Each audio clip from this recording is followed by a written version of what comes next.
हिंदी में यूपीएससी की तैयारी से संबंधित प्रोग्राम्स को देखने के लिए सब्सक्राइब करें स्टडी IQ IAS हिंदी। नमस्कार, बहुत बहुत स्वागत है आप सभी का स्टडी IQ IAS हिंदी में। मेरा नाम है अतुल जैन। तो सबसे पहले तो भाई आप सभी को हमारे देश की, हमारे प्यारे भारत की स्वतंत्रता दिवस की बहुत बहुत शुभकामनाएं। भाई आजादी का दिन हम सबके लिए बहुत इंपॉर्टेंट होता है। ये वो दिन है जिस दिन हमारा देश, हम सभी इतिहास जानते हैं, स्कूल में पढ़े हैं, तो भाई वो इतिहास मैं आपके लिए नहीं दोहराऊंगा कि ये वो दिन है जिस दिन हम सभी ने अंग्रेजों की गुलामी से, एक लंबी गुलामी से हमने आजादी प्राप्त की थी और अपने देश में अपना ही एक तंत्र जो है, वो तंत्र जो भारत के लोग चला रहे हैं, भारत के लिए चला रहे हैं और भारत के विचार के साथ चला रहे हैं, ऐसा तंत्र हमने स्थापित किया था। ये दिन है जो हमको याद दिलाता है कि हम इस देश के लिए या फिर अपने समाज के लिए कुल मिलाकर हम क्या कर सकते हैं और हमें क्या करना चाहिए, इसकी याददाश्त हमको रखनी चाहिए। तो भाई आजादी के इस पर्व की आप सभी को बहुत बहुत शुभकामनाएं और मैं आशा करता हूं कि आजादी के इस जो हम एक भारत, एक संकल्प लेकर चल रहा है कि जो हम अपने 100वें वर्ष तक एक कम से कम, वैसे विकसित भारत का लक्ष्य रखा है, लेकिन याद रखिएगा कि विकसित भारत जो होता है वो केवल जिसको हम कहते हैं केवल आर्थिक दृष्टि से विकसित नहीं होना चाहिए। ऐसा नहीं है कि हमारा जीडीपी इतने गुना हो जाए या प्रति व्यक्ति आय बढ़कर इतनी हो जाए। विकसित होने का तात्पर्य केवल ये ना हो, बल्कि हमारे देश में शांति हो, हमारे देश में आपस में मतभेद, वैमनस्य जो है और शत्रुता की भावना जो धीरे धीरे पनप रही है वो कम हो और हर ओर शांति हो। यही हम सब आपके लिए कामना करते हैं और उस शांति की भावना में आप सभी का योगदान हो, न सिर्फ अधिकारियों की तरह बल्कि नागरिकों की तरह भी। ये मेरी आप सबके लिए कामना है। चलिए तो भाई अच्छा, ये सबसे पहले आपको बता दूं कि भाई ये एक बिहार की बहुत ही शानदार कला होती है, मधुबनी जिसको बोलते हैं, उसका बना हुआ एक स्टोल, एक अंगवस्त्र जो मुझे मेरे परिवारजनों ने दिया है, वो मुझे लगा कि आज स्वतंत्रता दिवस पर एक भारत की पारंपरिक कला को अगर मैं पहनूंगा तो अच्छा लगेगा। इसके लिए आज मैंने पहना है, कल से मैं एकदम नॉर्मल हो जाऊंगा दोबारा से। चलिए तो भाई सबसे पहले शुरू करते हैं। आज की हमारी बात जो है, छोटा सा सेशन है केवल, लेकिन बहुत इंपॉर्टेंट चीज पर हमारा सेशन है और ये सेशन जो है बेटा, ये है आत्मविश्वास पर। एक ऐसी चीज पर जिसका नाम हम सबने सुना है, बहुत बार सुना है, लेकिन इंपॉर्टेंट चीज ये है कि ये कैसे आए और इसका समावेशन अपनी तैयारी में हम कैसे करें, इसके बारे में मैं अगले 5-7 मिनट केवल आपसे चर्चा करूंगा। देखिए, आप में से बहुत सारे विद्यार्थियों के मेरे को ईमेल्स आते हैं और उन ईमेल्स में बहुत सारे विद्यार्थी ऐसा लिखते हैं कि सर मैं तैयारी कर रहा हूं या कर रही हूं, लेकिन जब भी मैंने अपने परिवार वालों को, घर में मित्रों को, सगे संबंधियों को यह बताया कि मैं ये तैयारी करने जा रहा हूं या जा रही हूं, तो मेरे को जनरली 100 में से 90 लोगों से यही सुनने को मिला, अरे तू कहां IAS बनेगा, तेरे से कैसे ये तैयारी होगी, तू तो बहुत ही ऑर्डिनरी बच्चा है, तेरे से कैसे ऐसा हो पाएगा।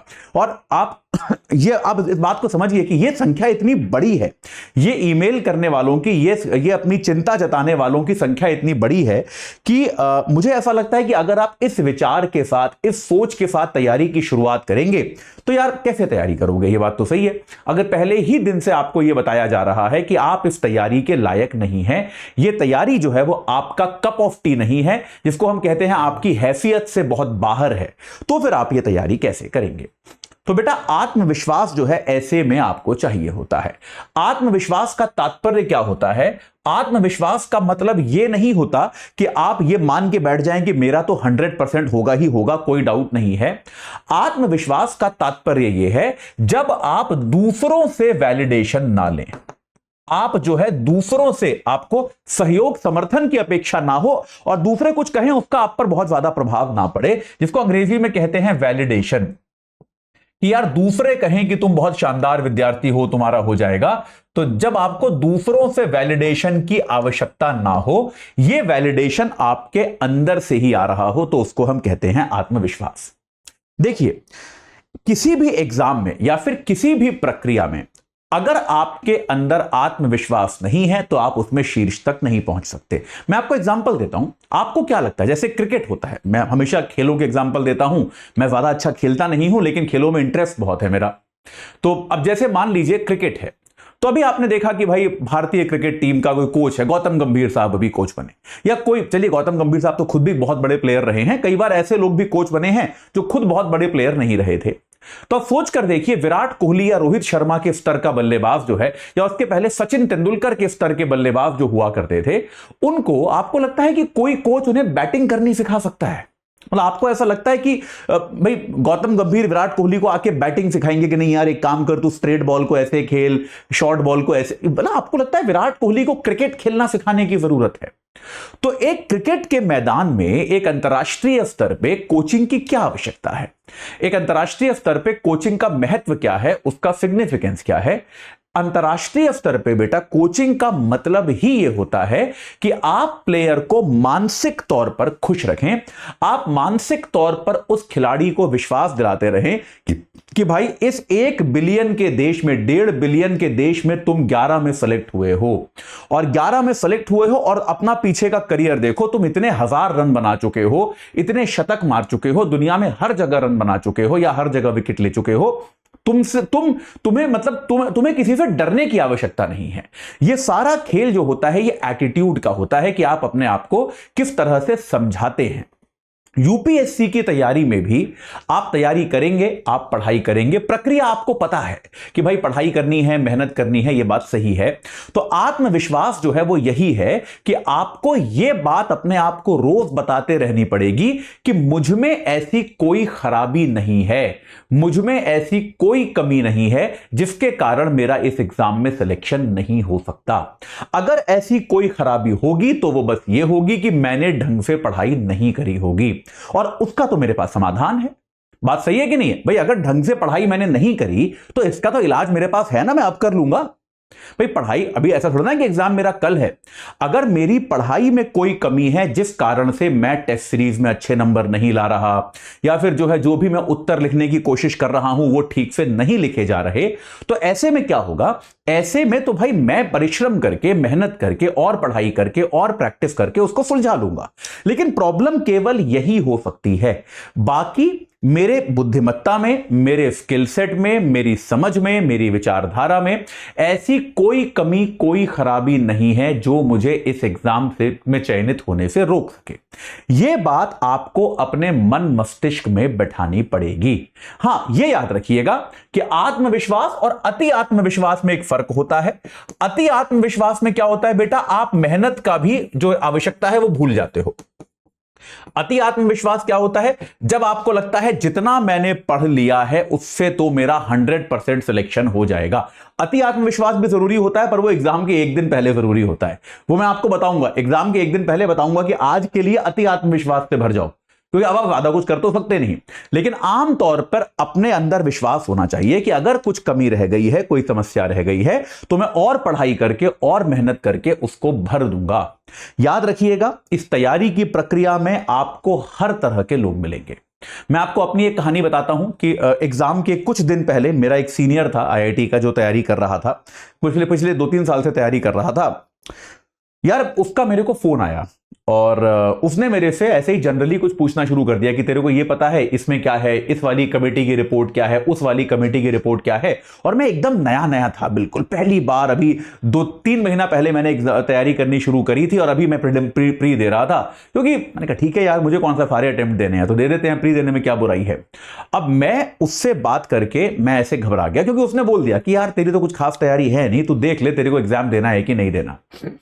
उसके बाद मैंने अपने एक दूसरे मित्र को फोन किया कि यार मेरे को बहुत डर लग रहा है, और इस प्रकार के मित्र मैंने वहां पर बनाए थे कि वो मित्र जो है, मुझे आज भी याद है, एक बॉटल माजा लेकर और एक चिप्स का पैकेट लेके मेरे रूम पर आया और उसने मेरे को बहुत समझाया। वो सीनियर था कई साल हमसे, उसने हमको बहुत समझाया कि भाई ये सब बेकार की बातें छोड़ो, तुम अपने आप से बात करो, परीक्षा में तैयारी कितनी है ये बात अपने आप से करो, अपने आप से जानो, इस तरह की चर्चा करना बंद कर दो, इस तरह के लोग तुम्हें हमेशा मिलेंगे। तो वास्तविकता में आगे हुआ भी यही कि भाई मतलब उस व्यक्ति का अपना एग्जाम क्लियर नहीं हुआ जो मेरे से सवाल पूछ रहा था, वो एक अलग बात है, खैर उसको छोड़ देते हैं। तो पॉइंट ये है कि इस परीक्षा में आपको ध्यान ये रखना है कि अपने आप को हमेशा कैसे आत्मविश्वास बनाएं, अपने आप को हमेशा सकारात्मक लोगों से घेरना है। हमेशा सकारात्मक लोग होने चाहिए आपके आसपास। आपके आसपास कुछ लोग, क्योंकि देखिए कुछ लोगों की इस तरह की प्रवृत्ति होती है कि वो जब मिलते हैं हमेशा रोते रहते हैं, हमेशा नकारात्मक बातें करते हैं। कुछ एक ऐसी प्रवृत्ति होती है, कई बार मैंने ऐसे अध्यापकों की भी प्रवृत्ति देखी है जो पूरे टाइम यूपीएससी को भी कोसते रहते हैं। मैंने ऐसे बहुत सारे टीचर्स देखे हैं, मैंने कई बार लेक्चर्स में बोला भी, अब मैं किसी का नाम तो नहीं लूंगा, कुछ एक टीचर्स बड़े फेमस भी हैं, क्योंकि इससे क्या होता है ना, बच्चे नाराज होते हैं यूपीएससी से, तो ऐसे वीडियो बना दो तो ऐसे मिलियन व्यूज हो जाते हैं। तो व्यूज के लिए अरे यूपीएससी तो अब बिक चुका है, यूपीएससी तो अब ऐसे पेपर बना रहा है जो आईआईटी वालों से भी नहीं होंगे, मैथ के वगैरह वगैरह।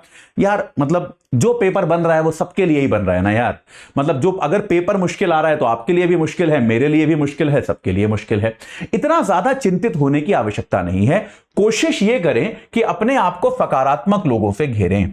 अगर आपको लगता है आपके आसपास का कोई व्यक्ति बहुत नकारात्मक है, वो हमेशा आपकी काबिलियत पे, अपनी खुद की काबिलियत पे, यूपीएससी पर शक करता है, तो इस तरह के लोगों से बचें। मतलब इस तरह के लोगों से जो है इस समय बचिए। मतलब बेहतर रहेगा कि आप थोड़ा उनसे दूरी बना लीजिए। मैं ये तो नहीं कहूंगा दोस्ती तोड़ दीजिए, लेकिन थोड़ी दूरी बनाकर रखेंगे तो ज्यादा बेहतर रहेगा। दूरी आप नहीं बनाएंगे तो आपके दिमाग में ये बातें, वो कोई बात आपसे कोई व्यक्ति रोज रोज रोज रोज कहेगा तो यार आपके दिमाग में भी घर करी जाएगी ना।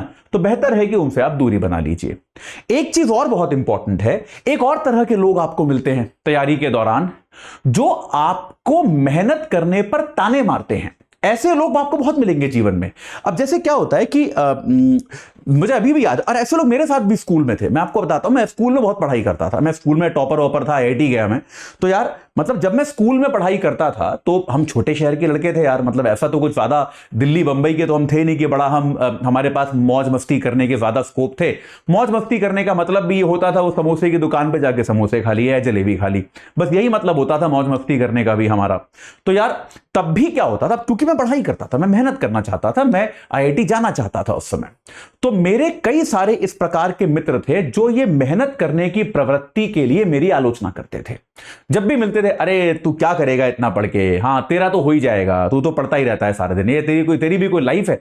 इस प्रकार की बातें मुझे सुनाई जाती थी कि तेरी भी कोई जिंदगी है, जब देखो पढ़ता रहता है, क्या हमारी तरह ऐश कर, जिंदा दिल बन और खुश रहे, ये कर वो कर। अब यार अगर आपके जीवन में इस तरह के लोग हैं और आपसे रोजाना इस तरह की बातें की जा रही हैं, तो बेहतर यह है कि आप ये वाला सर्कल अपना बदल लीजिए। बेहतर यह है, क्योंकि यह आपको प्रभावित करने लगता है। आपको ऐसा महसूस होने लगता है कि आप अपना जीवन ठीक तरीके से नहीं जी रहे, जबकि देखा जाए ऑब्जेक्टिवली तो यही सही तरीका है आपका जीने का। भाई यही तो सबसे सही तरीका है कि इस समय आपको और क्या करना चाहिए, आपको अपने करियर पे, अपनी पढ़ाई पर मेहनत करनी चाहिए। तो अगर आपको ऐसे लोग मिलते हैं जो आपके श्रम का मजाक उड़ाते हैं, तो उन लोगों से भी आप एक दूरी बनाकर रखें कि भाई ऐसे लोग मेरे को जीवन में नहीं चाहिए। ना मैं किसी दूसरे के श्रम का मजाक उड़ाऊंगा, किसी दूसरे के श्रम को देखकर मैं इंस्पायर हो सकता हूं, प्रेरित हो सकता हूं, लेकिन किसी दूसरे के श्रम का मजाक नहीं उड़ाऊंगा, और ना ही मैं किसी को अपने श्रम का मजाक उड़ाने दूंगा। यह बात एकदम क्लियर है। तो यह आपको जीवन में एक जो है स्थापित करना पड़ेगा। हमेशा याद रखिए अपने आप को। अच्छा, आपका आत्मविश्वास भी जो है, इस बात को भी याद रखें, आपका आत्मविश्वास भी जो है वो डेटा पे आधारित होना चाहिए। डेटा पे आधारित मतलब कि आप ये देखें कि आपका प्रदर्शन कैसा चल रहा है।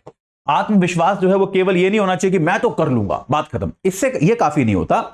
ये देखिए कि यार टेस्ट्स में मेरा जो है स्कोर बढ़ रहा है या नहीं बढ़ रहा, मेरा मेंटोर मेरे काम को की तारीफ कर रहा है या नहीं कर रहा, वो हमको ये बता रहा है कि भाई आपकी तरक्की हो रही है या फिर नहीं हो रही, क्या मुझे अंदर से ये महसूस हो रहा है या फिर नहीं हो रहा कि भाई मेरी तैयारी और बेहतर होती जा रही है। अगर मुझे महसूस हो रहा है तो मेरा आत्मविश्वास बढ़ रहा होगा, और ये बढ़ता आत्मविश्वास जो है वो जायज है। याद रखिए एग्जामिनेशन डे के दिन वहां पर सिर्फ आप होंगे और आपका पेपर होगा और कोई तीसरा होगा नहीं। तो आपका आत्मविश्वास जो है वो आपके प्रदर्शन में एक बहुत बड़ा रोल, एक बहुत बड़ी भूमिका अदा करेगा। मैं विराट कोहली के करियर से बहुत प्रभावित रहता हूं हमेशा, तो मैं आपको उनके बारे में ही बताता हूं कि एक बार विराट को, आपको याद होगा अब से कोविड के आसपास और उसके बाद जो था, विराट कोहली का बड़ा खराब एक फॉर्म आया था जब 2.5-3 साल तक उन्होंने एक भी शतक नहीं लगाया। तो उसके बाद जब उन्होंने सेंचुरी मारी, और आपने देखा होगा अगर आप क्रिकेट देखते हैं तो उस समय कई बार वो आउट होते थे तो ऐसे खड़े रह जाते थे, देखते रहते थे कि क्या हो रहा है यार ये मेरे साथ, ये भाव उनके चेहरे पे आपको दिखता था। तो एक बार उनसे इंटरव्यू में पूछा गया कि भाई क्या हुआ था आपके साथ जब आप फिर अच्छा खेलने लगे हो, फिर सेंचुरी मार रहे हो, वर्ल्ड कप में हमने देखा उन्होंने कितना अच्छा खेला, तो भाई ऐसा क्या हो गया था? तो उन्होंने भी यही कहा कि मेरे अंदर एक अपने आप को लेकर डाउट आ गया था, मुझे ऐसा लगता था कि मैं बहुत महान खिलाड़ी हूं और मैं उस महानता के बोझ तले दब गया था। तब मैंने बहुत लोगों से चर्चा की, इस बात को रियलाइज किया कि मैं कोई पहला महान खिलाड़ी नहीं हूं और मैं कोई आखिरी महान खिलाड़ी नहीं हूं। बहुत सारे महान खिलाड़ी आए, खेले, चले गए, मैं भी आया हूं, खेलूंगा, एक दिन चला जाऊंगा, मेरे बाद भी बहुत सारे महान खिलाड़ी आएंगे। और उससे क्या हुआ, मेरे ऊपर से दबाव हट गया और मेरा आत्मविश्वास बढ़ गया। और कुछ नहीं है, अब मैं खेलता हूं, बस एंजॉय करता हूं कि मैं खेल रहा हूं, आज मैं खेल रहा हूं, आज मैं बैटिंग कर रहा हूं, मेरे को मजा आ रहा है, मैं एंजॉय कर रहा हूं, मैं अपनी बैटिंग को एंजॉय कर रहा हूं। यही बात आपके साथ तैयारी में भी है, एक लंबी प्रक्रिया है, बेहद ज्यादा दबाव मत रखिए, आराम से एंजॉय करके आप जो है अपनी तैयारी कीजिए और निश्चित तौर पे आपको सफलता मिलेगी। इसमें याद रखिए, जाते जाते आपको एक बार बता देता हूं, एक बात खत्म करने के पहले अपनी बात, कि भाई हमारा जो ये प्रतिज्ञा 2.0 बैच की जो सेल चल रही है, जो भाई स्वतंत्रता दिवस के अवसर पे सेल है, इसके अब बस आखिरी कुछ घंटे बाकी हैं। अब बस कुछ घंटे बाद ये सेल हो जाएगी बंद। तो जैसा कि आप लोग जानते हैं कि भाई इस 19 तारीख को बैच शुरू हो रहा है, लेकिन सेल केवल आज के दिन तक है, कुछ घंटे और बचे हुए हैं। तो अगर आप हमारे इस बैच से जुड़ना चाहते हैं तो अभी एक सुनहरा मौका है। इस बैच में आपको हम सकारात्मक लोगों से भर देंगे आपके जीवन को, आपके साथ आपका मेंटोर होगा जो आपकी समस्याओं को सुलझाएगा, आपके कंसर्न्स को दूर करेगा। अपने आप को जांचने परखने के लिए आपके पास टीचर्स होंगे जो आपको रोज 3 घंटे के लाइव लेक्चर्स देंगे। इसके अलावा आपको जो है टेस्ट सीरीज मिलेगी, प्री की और मेंस की। और टेस्ट सीरीज फिर भी चलिए 15 दिन में एक बार होती है, लेकिन आपको रोजाना प्रैक्टिस के लिए प्री के क्वेश्चंस दिए जाएंगे, मेंस के क्वेश्चंस दिए जाएंगे। और आप जब देखेंगे कि पढ़े हुए से, जो मैं पढ़ रहा हूं उससे मैं यूपीएससी के एक्चुअल क्वेश्चन सॉल्व कर पा रहा हूं, तो आपको जो है इस बात का भरोसा आ जाएगा कि यार हो सकता है मेरा, ऐसा कुछ भी नहीं है। तो आपने देखा होगा अक्सर ओरिएंटेशन क्लासेस में भी मैं बच्चों को प्रीवियस ईयर्स के पेपर सिखाता हूं और बोलता हूं क्या मुश्किल है यार इनमें, इतना शोर मचता है कि इतना मुश्किल पेपर आता है, क्या मुश्किल था? पढ़ के नहीं गए इसलिए मुश्किल था, पढ़ के जाओ तो कुछ भी नहीं है। मेंस के पेपर्स में तो कुछ भी नहीं होता यूपीएससी के। प्री में फिर भी मानता हूं थोड़ा कठिन होता है, मेंस में तो कुछ भी नहीं है। अगर आप पढ़ के जाओ, आप अभी आज के दिन छुट्टी है आपकी, तो आप प्रैक्टिस करने के लिए 2024 के मेंस के, 2023 के माफ कीजिएगा, मेंस के पेपर डाउनलोड करके देख लो, जीएस 1 2 3 4 क्या है और पेपर यार, वो आप आज अभी बैठ के आधे कर सकते हो उसमें से, बिना पढ़े हुए भी। तो यह विश्वास आपको आता रहेगा। टेस्ट सीरीज आपको मिलेगी, 18 किताबें आपको मिलेंगी, ताकि आपको कभी भी ऐसे ना लगे कि आपका जो है तैयारी में कोई भाग छूट गया है। एक सिलेक्शन बॉक्स मिलेगा जिसमें स्टेशनरी होगी। और हमें आपकी सफलता पर कितना भरोसा है आपको हम बता रहे हैं कि अगर आपका प्री क्वालिफाई होता है तो आपको हम आपकी पूरी फीस रिफंड कर देंगे, पूरा कोर्स आपके लिए फ्री हो जाएगा। अभी 23,999 में आपको मिल जाएगा, एजे लाइव कोड लगा के पूरी फीस आपको रिफंड हो जाएगी। और साथ में आपको हम दिल्ली बुलाएंगे, आपका रहना, खाना, पढ़ना सब कुछ जो है वो इसी एक तरह से फ्री में ही आपको दिया जाएगा मेंस की तैयारी के लिए। तो बिल्कुल देर मत कीजिए, केवल आखिरी कुछ घंटे इस सेल के बाकी हैं। तुरंत इस बैच से जुड़ जाइए और अपनी तैयारी को एक सही आकार प्रदान कीजिए। एक बार फिर से आप सभी को भारत देश के, आपके, मेरे, हम सबके भारत देश के स्वतंत्रता दिवस की बहुत बहुत शुभकामनाएं। और मैं आशा करता हूं कि आपको मैं जल्दी ही बैच की क्लासेस में देखूंगा। Thank you very much. Hindi में यूपीएससी की तैयारी से संबंधित प्रोग्राम्स को देखने के लिए सब्सक्राइब करें स्टडी IQ IAS हिंदी।